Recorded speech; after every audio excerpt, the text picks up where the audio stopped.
दोस्तों जय श्री राधे, जय श्री श्याम।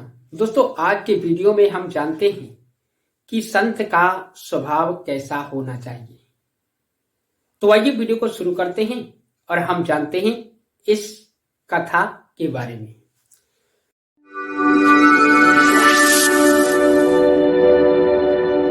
दोस्तों एक नगर में एक संत रहता था जो भगवान श्री कृष्ण और माता राधा रानी का बहुत बड़ा भक्त था।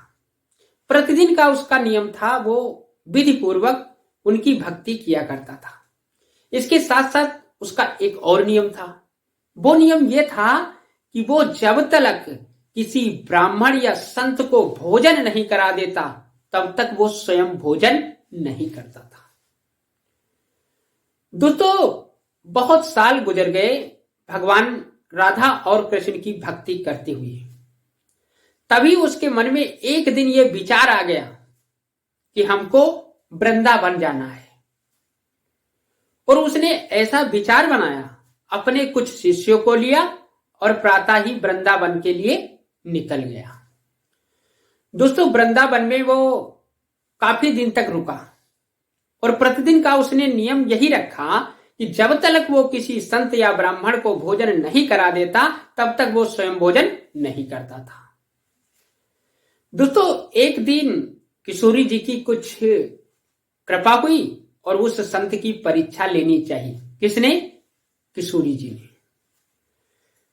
और उस दिन दोस्तों ऐसा हुआ कि वृंदावन में एक विशाल भंडारा था, बहुत बड़ा भंडारा था।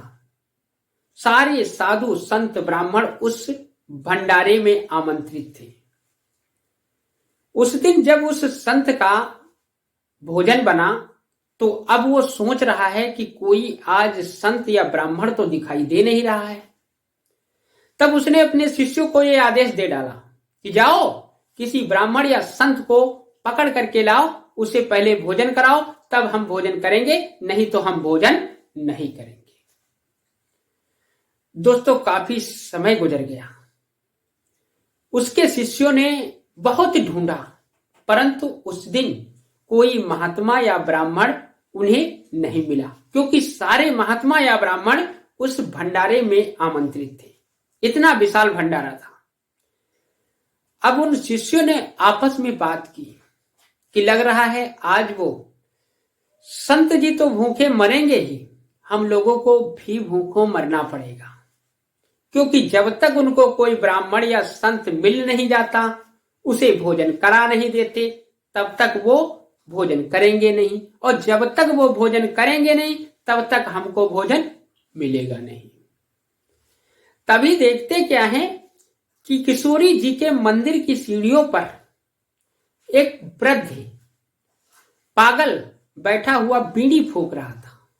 अब सारे शिष्यों ने आपस में बात की कि क्यों ना हम इसको संत बना करके और संत के सामने ले जाएं, इसको भोजन करा देंगे तो स्वयं भोजन कर लेंगे, और जब स्वयं भोजन कर लेंगे तो हमको भी भोजन मिल जाएगा। जब ये बात सबको बहुत ज्यादा पसंद आई तो सबने क्या किया, बाजार से कुछ लाल और पीले कपड़े खरीद लिए और ला करके उस पागल को पहना दिया और उससे कहा कि तुम चुप रहना, हम तुम्हें अपने संत जी के पास ले चलते हैं और तुम्हें बहुत अच्छा अच्छा भोजन खाने को मिलेगा।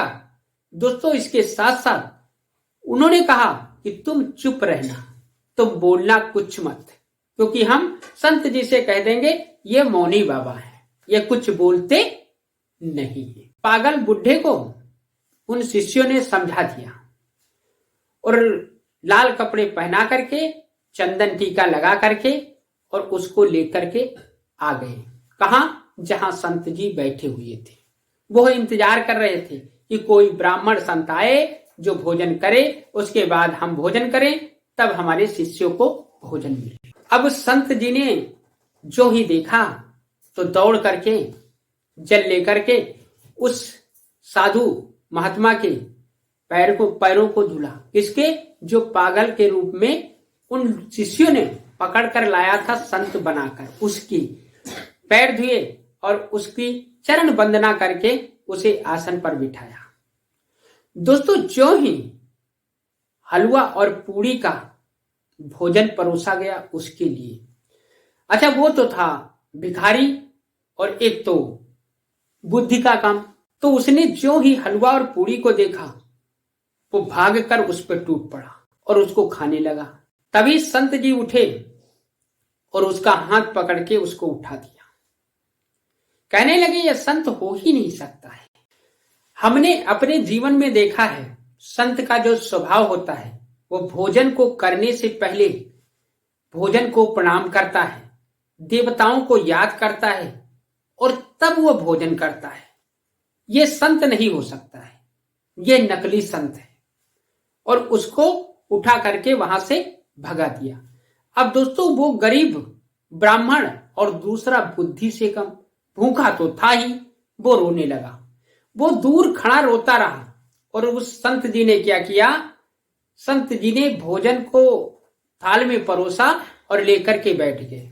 कहा, है किशोरी जी, हमने पूरी कोशिश की है परंतु आज कोई संत ब्राह्मण नहीं मिला है, इसलिए मुझे इस नियम को तोड़ना पड़ रहा है और हम आज आपसे क्षमा याचना करते हैं और हम भोजन शुरू करते हैं। ऐसा कह करके वो संत जी भोजन करने लगी। संत जी ने भोजन कर लिया, शिष्यों ने भी भोजन कर लिया। दोस्तों, धीरे धीरे रात्रि हो गई। जब रात्रि में वो संत जी सो रहे थे तो उनके सपने में किशोरी जी आई, राधा रानी आई और राधा रानी ने कहा कि तू अपने आप को संत कहता है, तेरे में ऐसा कौन सा आचरण है जो संत मानने के योग्य है? तू संत नहीं हो सकता है क्योंकि तूने उस भूखे और उस बुद्धिहीन बुढ़े को तूने ऐसे उठा दिया जो रोता रहा और तू बैठा भोजन करता रहा। तुझे उस पे दया नहीं आई कि तू उसको भी भोजन करा दे। अब संत जी भाई सपने में कह रहे हैं, किससे? राधा रानी से, कि हे मां, वो संत नहीं था, वो ढोंगी था। राधा रानी ने कहा, मैं मानती हूं ढोंगी था और मैं जानती हूं वो ढोंगी था। तू उसको एक दिन भोजन नहीं करा पाया और मैं उसको 40 साल से भोजन करा रही हूं। 40 साल से वो मेरी सेवा में लगा हुआ है। मैंने कभी तो उससे नहीं पूछा और ना तो उसके बारे में जानने की कोशिश की, ये संत है ये ढोंगी है। और तू कहता है मैं संत हूं।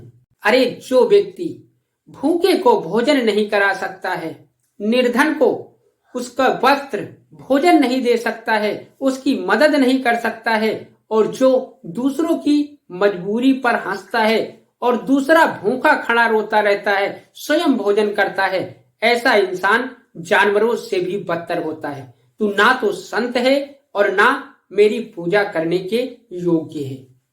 इतना कहकर राधा रानी उसके सपने से अदृश्य हो गई।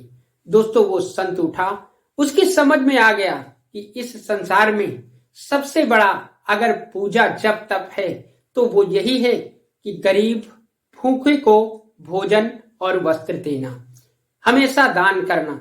इससे बड़ी ना तो कोई पूजा है और ना तो कोई धर्म है। दोस्तों, संत का स्वभाव ऐसा ही होना चाहिए। संत का ही नहीं बल्कि हर इंसान का ऐसा स्वभाव होना चाहिए कि अगर हम कहीं पर भी भोजन करते हैं और हमारे सामने कोई भूखा है तो पहले उसको भोजन कराया जाए, फिर खुद भोजन किया जाए। अगर पर्याप्त भोजन नहीं है तो पहले उसको भोजन करा दिया जाए और उसके बाद बचता है तो खाओ, नहीं तो स्वयं भूखे रहो। इसको कहते हैं दान। तो दोस्तों, ये था आज का वीडियो। अगर वीडियो पसंद आया है तो वीडियो को लाइक करना, हमारे चैनल को सब्सक्राइब कर लेना ताकि हमारी आपकी मुलाकात रोजाना यूं ही होती रहे। दोस्तों, जय श्री राम।